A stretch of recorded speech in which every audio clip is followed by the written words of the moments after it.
तुम्ही नाम घ्या, बाकी मी सगळं करतो आहे त्यांचं आश्वासन आहे आपल्याला. सद्गुरूची आज्ञा पालन याच्यासारखं साधन नाही बघा. आपली अक्कल तिथे चालवू नये बघा. आपल्याला सवय काय आहे, जिथे जरूर नाही तिथे फुकट अक्कल चालवतो आपण. त्याचं कारण ते म्हणत नाही तर आपण अतिशहाणे झाल्यासारखं झालंय बघा. नाही, त्यांचं उदाहरण सांगतो आपल्याला, म्हणजे सद्गुरूवरची निष्ठा किती तकलुबी असते हे त्या सांगत. ते म्हणाले, एका माणसाने मुंबई ते दिल्ली एका गाडीचं रिझर्वेशन केलं, आगगाडीचं रिझर्वेशन केलं. आता महाराजांचा काळ म्हणजे जुना काळ, त्यावेळेला गार्ड आणि ड्रायव्हर्स अँग्लो इंडियन असत बघा. आपले इकडचे इंडियन नसत, त्या फार क्वचित, नाही का, तुम्हाला माहिती आहे सांगणार. तेव्हा म्हणाले तो ड्रायव्हर जो होता तो लेखाचा दारू पिऊन गाडी हाकायचा बरं का. मग आपलं रिझर्वेशन आणि हातून बिंतून पसरलाय निजलाय.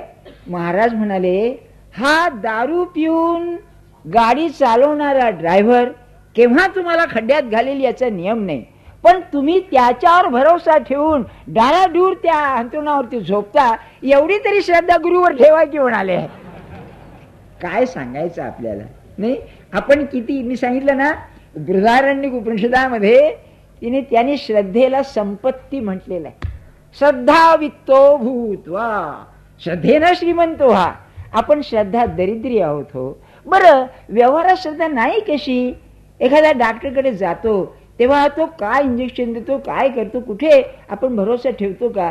किती वेळा त्याचं चुकतं तरी पण केवढी श्रद्धा ठेवतो सांगा आपण. तेवढी तरी श्रद्धा गुरुवर नको का मला सांगा.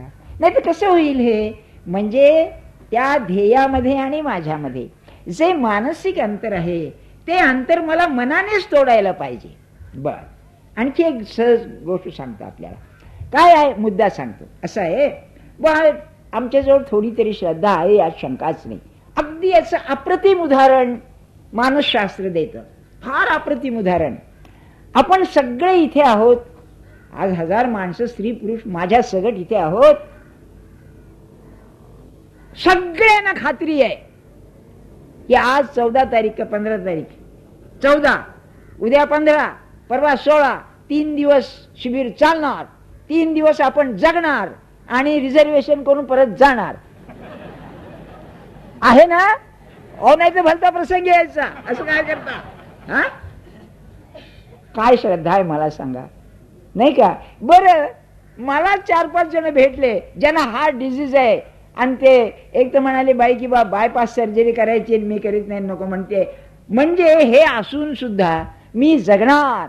केवढी श्रद्धा आहे माणसाची, काय विलक्षण आहे. याच्या 1/4 तरी श्रद्धा सद्गुरूच्या नावावर, त्याच्या आज्ञेवर ठेवायला नको का. नाही का. नाही, तुम्हीच विचार करा. तुम्ही काय म्हणाल, किंवा हे काय दृश्यावरची श्रद्धा आहे ही, नाही का. दृश्यावरची श्रद्धा आहे ना, कबूल आहे मला. मग जर दृश्यावरची श्रद्धा आहे तर तेवढी श्रद्धा त्यांच्या समाधीवरती का ठेवता येत नाही. ते दृश्यच आहे ना, त्या एवढी श्रद्धा का ठेवता येत नाही. मग म्हणजे हे शिकायलाच पाहिजे. आणि हा परमार्थाचा खरा अभ्यास आहे, दुसरं काही नाही. परमार्थामध्ये विद्या नको, संपत्ती नको, शहाणपण नको, वय नको, स्त्री पुरुष हा भेद नको, काही नाही. नुसतं श्रद्धा दृढ करण्याचा, वाढवण्याचा अभ्यास पाहिजे, दुसरं काही नाही परमार्थामध्ये. म्हणून भगवान म्हणताय, श्रद्धामयोयम पुरुषो यो या श्रद्धा सैव सहा. याची श्रद्धा आहे बरं का. म्हणजे बाकीच्या याच्यावर त्याच्या त्याच्या मानाने श्रद्धा ठेवावी लागेल, पण खरी श्रद्धा तुझ्यावरती आहे. मी नेहमी एक असा प्रश्न विचारतो. समजा आपण अतिशय आजारी आहोत बरं का, आपण अगदी गुरुपुत्र आहोत किंवा गुरुभगिनी आहोत आणि महाराजांची डोक्याशी फोटो ठेवलेला आहे. आपण आजारी आहोत पण अगदी डोक्याशी फोटो ठेवलेला आहे, रोज आरती म्हणा, अंगारा म्हणा, सगळं चाललेलं आहे. आणि कठीण प्रसंग आला बरं का, जरा कठीण दिसतंय बुवा आता. आणि असा कल्पनाच करायची, आपले गुरु गावात आहेत आणि डॉक्टरही आहे. पहिल्यांदा कोण यावंसं वाटेल, तुम्ही ठरवा काय आहे ते. मला पुष्कळांनी उत्तर अशी दिली, अरे महाराज तर आहेतच, ते येतीलच केव्हा, आधी डॉक्टर येऊ दे. नाही का. मग आता महाराज याला काय करतील तुम्हीच विचार करा. नाही, ते परवा मी भाऊसाहेब केतकरांचं उदाहरण सांगितलं ना, तो डॉक्टर म्हणतोय यांना हॉस्पिटलमध्ये न्या, नाही तर हा म्हातारा तासभराच्या वर जगणार नाही. आणि हे सांगतायत, तो काय काय म्हणू नाही म्हणा, असू दे म्हणाले. आणि पाण्यावर पट्ट्या पिट्ट्या ठेवायच्या गार पाण्याच्या, आणि म्हणले त्यांच्या कानावर घातलं ना आपली जबाबदारी संपली. काय माणूस असेल बघा. नाही, हे आपल्याला शिकायचं आहे. मी सांगू की नाही, प्रापंचिकाला भाऊसाहेब हा आदर्श आहे, शंकाच नाही. अगदी अहो खुद्द ब्रह्मानंद महाराज म्हणाले की भाऊसाहेब तुमची गोष्ट निराळी आहे म्हणाले. लहान मुलासारखं मन हो. अहो महाराज म्हणायचे गुरुवर श्रद्धा कशी पाहिजे, आदर्श बरं का. लहान मूल आहे आणि लहान मुलाला ताप आला तर आई म्हणते बाळा आ कर. आई मला विष घालती आहे का औषध घालती आहे, शंका नाही त्याला, आ कर म्हणले की आ केला आणि काय ते घालेल ते गिळलं. काय आहे बघा, अशी श्रद्धा गुरुवरती पाहिजे. हा आदर्श आहे. मी आज शक्य म्हणत नाही, हा आदर्श आहे. पण आपल्याजवळ श्रद्धा आहे हो, नाही कशी म्हणता. पैशावरती केवढी श्रद्धा आहे आपली. समजा असं झालं, आता ते गुंड लोक असतात एसटी मध्ये याच्यामध्ये ते पाकिट वगैरे मारतात की नाही, काय धक्का बसेल. समजा एक लहान बॅग आहे, त्यात तुमचे कपडे आहेत. कपडे गेले तर जाऊ द्या, चाचपून बघाल हे आहे ना, जायना का कपडे गेले तर गेले, शेवटी काय आहे त्यामध्ये. ते कसं असतं तुम्हीच बघा. उद्या सरकारने पेन्शन बंद करू दे, किती लोकांची हवेली उडून जाईल नाही का. माझ्या म्हणण्याचं हेतू लक्षात घ्या. आपण किती किती आपली श्रद्धा दृश्यावर आहे, आहे शंकाच नाही. ती भगवंतावरती बसणं, ती गुरुवरती बसणं, याचं नाव परमार्थ. आता हे एवढा विषय पुरे. आता प्रश्न असा, जर ते अंतर आहे आणि मी साधन करतोय त्यांनी सांगितलेलं, तर माझी प्रगती मोजायची कशी, असा आला ना प्रश्न. की ते वर आहेत म्हणजे मानसिक दृष्ट्या वर आहेत, म्हणजे ते की नाही तुर्यातीत अवस्थेमध्ये आहेत आणि मी अत्यंत मनाच्या खालच्या अवस्थेमध्ये आहे. मनाच्या अवस्था 3 आपल्या मनाच्या. किंबहुना वेदांत शास्त्रामध्ये, भारतीय वेदांत शास्त्रामध्ये मांडुक्य उपनिषद म्हणून जे आहे, लहान आहे, लघु काय म्हणतात त्याला. काय म्हणजे शरीर, लघु काय 12 मंत्र आहेत फक्त, जास्त नाहीत. पण तो पाया समजतात संबंध वेदांताचा. कारण काय आहे, त्या 3 अवस्थांचं वर्णन आहे. बरं, जागृती स्वप्न सुषुप्ती या 3 अवस्थांचं वर्णन आहे त्यामध्ये. आणि ओंकाराचं महत्व सांगितलेलं आहे. ओंकार हा जप, नाम ज्याला आपण म्हणतो ते, आणि 3 अवस्था. काय याचं महत्व आहे, तर सगळं ज्ञान जे आहे दृश्याचं हे जागेपणी आहे. जागेपणी का आहे, मी वेगळा आणि जगत वेगळं असं वेगळेपणाने ज्ञान आहे. त्यानंतर दुसरी स्वप्नावस्था. स्वप्नाची गंमत अशी आहे की काल ते सांगायचं राहिलं, नंतर माझ्या लक्षात आलं. ते ड्यूनचं पुस्तकाचा मी उल्लेख केला ना, अन एक्सपेरिमेंट विथ टाइम म्हणून, ते राहिलं. काय आहे त्यामध्ये की मला जी स्वप्न पडतात त्याला 2 कारणं असतात. एक कारण हे दृश्य जे मी आत घेतलेलं आहे तेच पुन्हा मी ओकतो स्वप्नामध्ये. ते जे आहे म्हणजे मी आत घेतलेलं जे स्वप्नात बाहेर पडतं ते माझ्या हातात नाही. कसं आहे बघा, तुम्हाला जसं वाटलं मला आमचं स्वप्न पडावं, शक्य नाही. ते जे तुम्ही जागेपणी आत घेतलेलं आहे तेच बाहेर येईल. महाराजांचं फार अप्रतिम आहे, काकडी खाल्ली तर ढेकर काकडीचेच येणार म्हणाले. तसं दृश्य जे तुम्ही आत घेतलंय ते स्वप्नात दिसणार. फरक काय आहे, ते फार सृजनशील आहे, क्रिएटिव्ह आहे.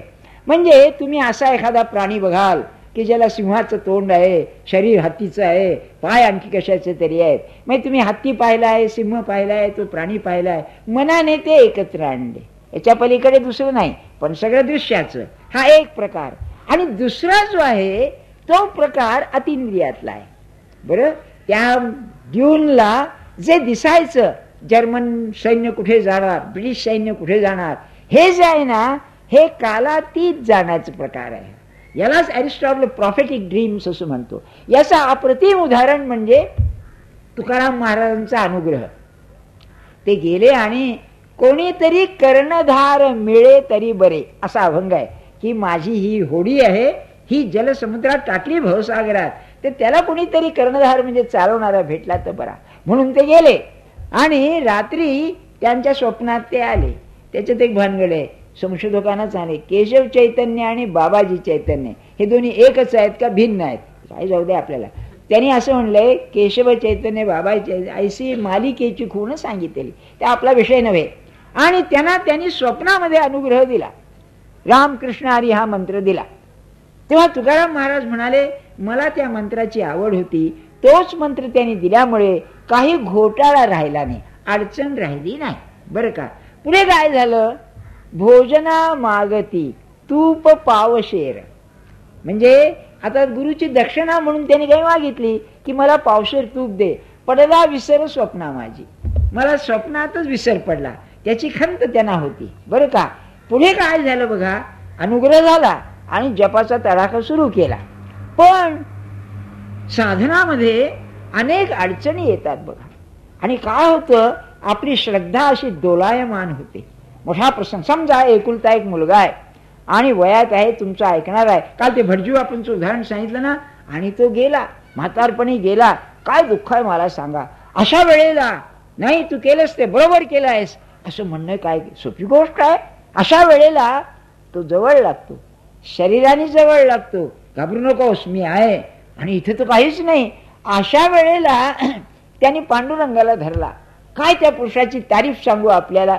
म्हणाले माझ्या विठोबाचा कैसा प्रेम भाव, काय वर्णन आहे बघा, काय माझ्या पांडुरंगाचं प्रेम आहे. आपणच होय देव गुरु.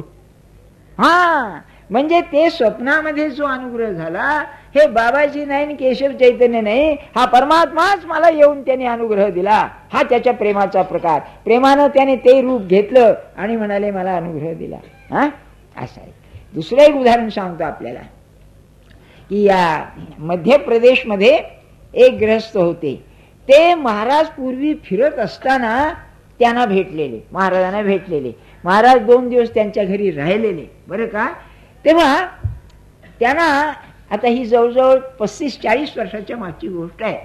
गणपतराव दामले त्यावेळेला होते, इथे पंच म्हणून होते, त्यावेळची गोष्ट आहे. आणि महाराजांचं अगदी पूजा अर्चा सगळं नीट करायचे बरोबर. बरं का. मनात काय म्हणायचे रोज की महाराज 2 दिवस आपला सहवास झाला, पुढे आपली काही गाठ भेट नाही, मला एकदा आपल्याला पुन्हा पाहायचं आहे. बरं का. असं सारखं महाराजांची प्रार्थना करायची. आणि दसऱ्याचा दिवस आला, दसऱ्याचा दिवस आला तर आपल्याकडे 3.5 मुहूर्तापैकी तो मुहूर्त आहे. तेव्हा जेव्हा सगळं आटपलं आणि रात्री ध्यानाला बसले, जप करायला लागले, तेव्हा म्हणाले महाराज आज दसऱ्याचा मुहूर्त आहे, काहीतरी शुभकार्य करावं असं म्हणतात. एकदा म्हणाले आपले चरण तरी माझ्या अंतःकरणाला लागू दे की एकदा दर्शन द्या की, म्हणाले. एवढं बोलले हा. आणि निजले. निजल्यानंतर एक अर्धा तास झाला असेल आणि महाराज स्वप्नात आले. अरे म्हणले मी तुझ्याजवळ आहेच, तू सारखं काय मला हाक मारतोस. बरं का. स्वप्नातच बरं का सगळं. आणि मग म्हणाले मला पाहायचंय ना तुला, गोंदवल्यात जा म्हणाले. बरं का. अरे तो शोधित शोधित आला ते गंमत अशी, त्या दिवशी गणपतरावांना काय वाटलं कोणास ठाऊक, त्यावेळेला काही हे कंपाऊंड वॉल वगैरे असं नव्हतं, आपले ते तिथे समोर उभे. बरं का. आणि त्यांनाही कळलं नाही आपण काय इथे उभे आहोत. साधारण 10-11चा सुमार. आणि हा आपला बैलगाडीतून उतरला, म्हणाला इथे कोण आहे काय आहे, सगळं आलं नाही, सगळं त्यांनी सांगितलं. सांगायची गंमत पुढे आहे, तो आला तर समाधीतून उतरला, समाधी खाली, तर त्याला महाराज समोर बसलेले दिसले, समाधीवरती बसलेले दिसले. आणि त्याच्या पलीकडे पाहून हसतायत मंद स्मित. ते वर्णन आहे ना, मंद स्मित मंदिर स्थापित इंदिरा रमणा ब्रह्मा महाराजांच्या आरतीमध्ये. आणि हा त्यांच्याकडे पाहतोय, ते याच्याकडे पाहतायत. आणि मग एकदम भावना भरून आली, साष्टांग नमस्कार केला, महाराज गायब झाले. कसं आहे बघा. मला काय सांगायचंय आपल्याला की माणसाची श्रद्धा जर साधनात राहील तर बरोबर मार्गाने घेऊन जाते आणि त्या आदर्शापर्यंत पोहोचवते.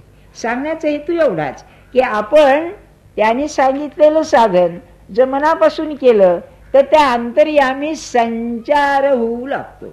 बरं का. आता 2 गोष्टी सांगतो. संचार आणि आवेश यात फरक आहे. बरं का. हे ज्या खालच्या प्रतीचे जीव असतात त्यांचा संचार होतो. मग समजा तुमच्या कुलातलं कुणीतरी गेलेलं आहे, ते जर तुमच्या द्वारा आलं शरीरामध्ये तर तो संचार आहे. बरं का. म्हणजे तुम्हाला तो कळतही नाही पुष्कळ वेळेला, तुमच्या जीवाचा ताबा घेतो. इंग्लिशमध्ये त्याला पोझेशन म्हणतात. It takes possession of you. बरं का, एक उदाहरण सांगतो आपल्याला. एकदा काय झालं, खेडेगाव अमेरिकन याच्यामध्ये कॅलिफोर्निया नावाच्या त्यांच्या स्टेटमध्ये एक प्रोफेसर होता, ग्रीकचा प्रोफेसर. त्याने एक घर बांधलं होतं. त्याच्या शेजारी एक शेतकरी होता, त्याचंही घर होतं. त्यांच्या दोघांच्या मुली बरोबरीच्या होत्या. ही जी ग्रीक प्रोफेसरची मुलगी होती, ही इकॉनॉमिक्स वगैरे शिकलेली. ती दुसरी मुलगी होती, तिला हे भानगडी नाही. ती आपली दर आठवड्याला बापाच्या शेतीमध्ये जी काही धान्य नव्हे भाजी बिजी निघायची ती विकायला न्यायची. बरं का, दोघांच्या मोटारी होत्या, ती घेऊन जायची.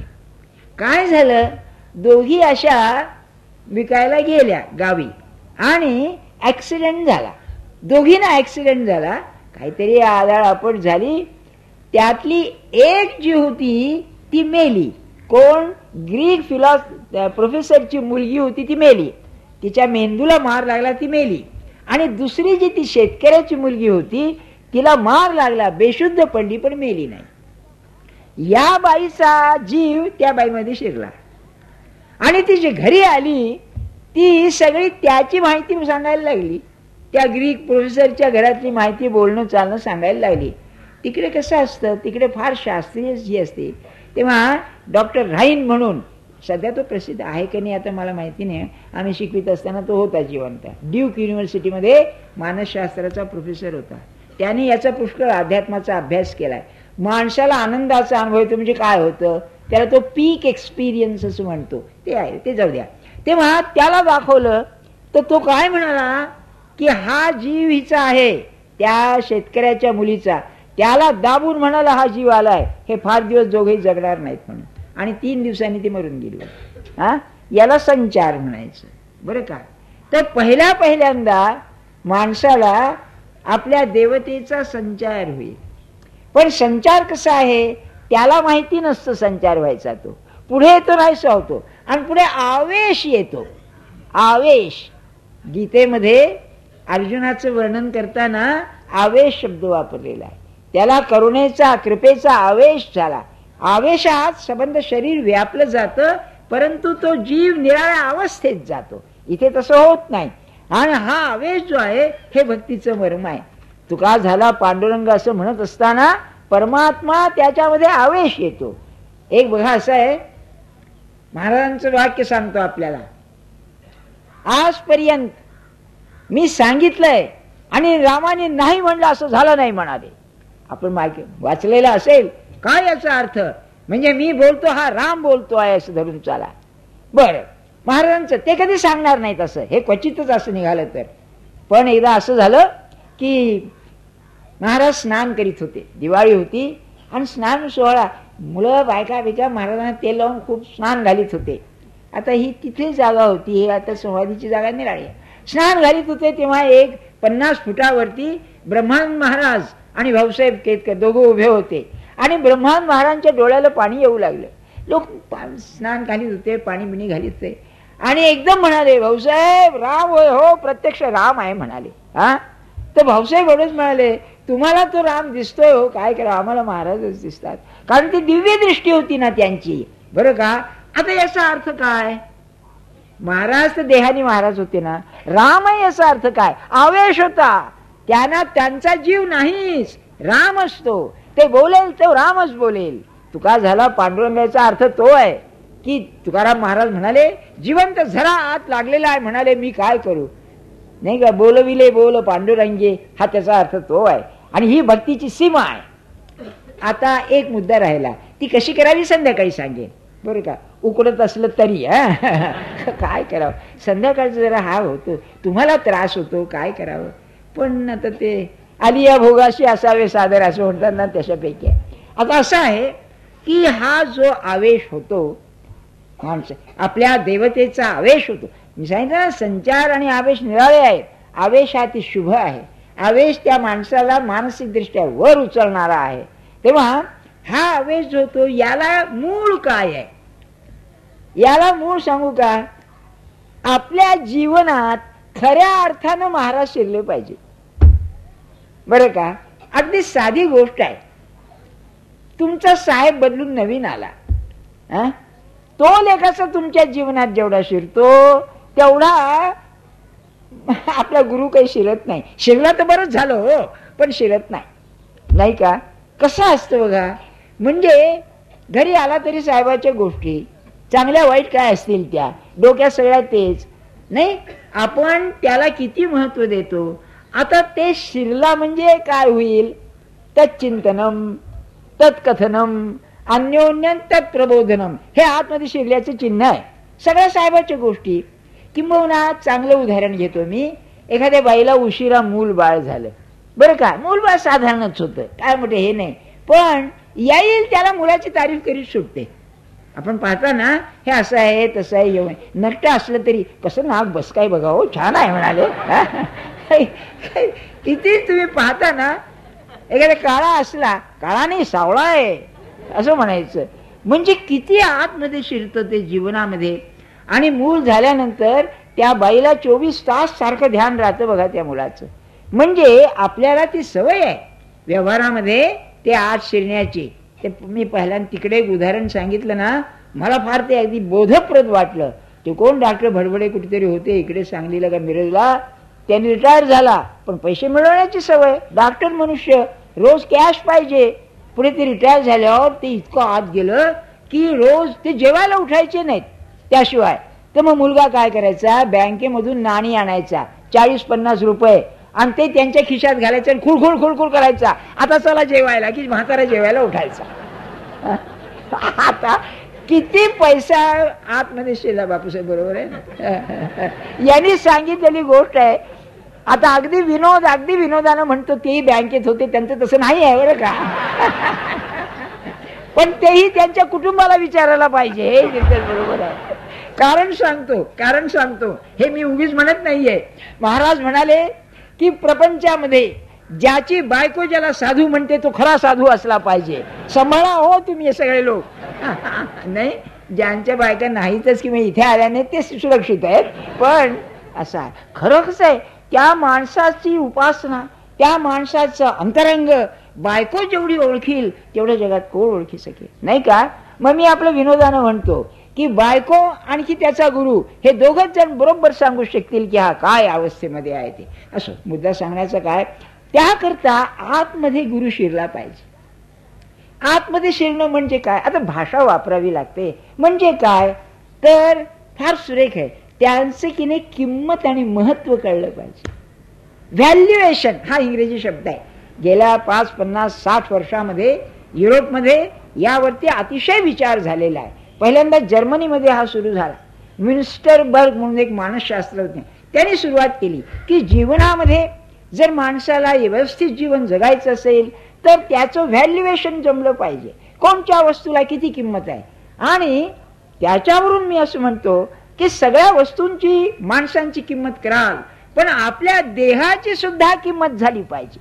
या देहाची किंमत काय आहे, आणि ती संत असं सांगतात, याला 2 गोष्टी आहेत. एक, देह परमात्म स्वरूपाचं साधन आहे. समर्थांनी दाजवर सांगितलंय ना परमार्थाचं वर्णन करताना की धन्य धन्य हा नरदेह हो, फार त्यांना कौतुक वाटलं. याची अपूर्वता पहा हो. काय म्हणाले अपूर्वता आहे, जो जो कीजे परमार्थ लाहो तो तो पावे सिद्धी ते. जो परमार्थ मी कराल तो सिद्धीला नेतो, असा हा धन्य आहे. आणि तोच ज्ञानेश्वर महाराज म्हणाले, सध्याची ट्रॅजेडी शोकांतिका काय आहे समाजाची, देहाची वरी आदरू विषयाचा पडीभरू फार आहे. देह हाच देव आणि देहाचा भोग भोगणं हे आयुष्याचं संबंध महत्वाचं कार्य म्हणल्यानंतर काय सगळंच बदललं, नाही का. तेव्हा सांगण्याचं हेतू असा, आत शिरणं म्हणजे काय, त्याची किंमत कळली पाहिजे, बरं का. जसं आपण म्हणा की ते एक गोष्ट सांगतात बघा, एकदा एक बोट बुडायला लागली, तेव्हा कॅप्टननी काय सांगितलं, तुमच्या जवळ जे जे असेल ते टाकून द्या, कारण त्याशिवाय आता बोट बुडली राहणार नाही. तर एका बाईने सगळं टाकलं, आपले कपडे अमके तमके, पण जे सोन्याचे दागिने होते ते सांभाळून ठेवले नाही. म्हणाला याच्याही पेक्षा तुमचा जीव महत्वाचा आहे, टाकून द्या. ते टाकून दिलं आणि ते जगले. तसं तयारी पाहिजे, टाकायला नको. या व्हॅल्युएशनची म्हणजे किंमत करण्याची मौज अशी आहे की अहो साधी गोष्ट आहे बघा की जुनी साडी झाली बरं का, त्या आता विटली आहे आमका आहे आता वापरत नाही, म्हणजे किती ती ही झाली आहे, बोवारीन सुद्धा घेत नाही इतकी ती वाईट झालेली आहे आता बरं का. पडली आहे घरामध्ये, काय त्याचं काय अर्थ आहे, पडून राहिली आहे, नव्या साड्या तुम्ही वापरता. मग जर असं आहे तर वस्तूची किंमत एकदा मला गेली की ती पडून राहते, मग त्याचा काही त्रास होत नाही. तसं या जगामध्ये ज्या महत्वाच्या गोष्टी मी समजलो त्या गोष्टी आहेत असू दे ना, पण त्याचं महत्व मला नाही, असल्या असल्या नसल्या नसल्या हे होणं म्हणजे परमार्थाचं मर्म करणं आहे. मग काही असू दे भगवंता किंवा महाराज, माझं नाम माझ्या तोंडातून हलता कामाचं नाही, हे माझं सर्वात महत्वाचं आहे. किंबहुना ज्या दिवशी माझं नाम तोंडात येणार नाही त्या दिवशी मला ठेवू नका, जगण्यात काय अर्थ आहे असं ते आहे. बरं, याचं एक उत्तम उदाहरण सांगतो आपल्याला. काय घे ही माणसंच निराळी बघा. ते एक महाराजांजवळ भवानराव म्हणून माणूस होता. भवानराव तो किनी गंजट होता, गांजा प्यायचा, पण त्याच्यामध्ये एक गुण म्हणजे महाराजांच्यावर निष्ठा.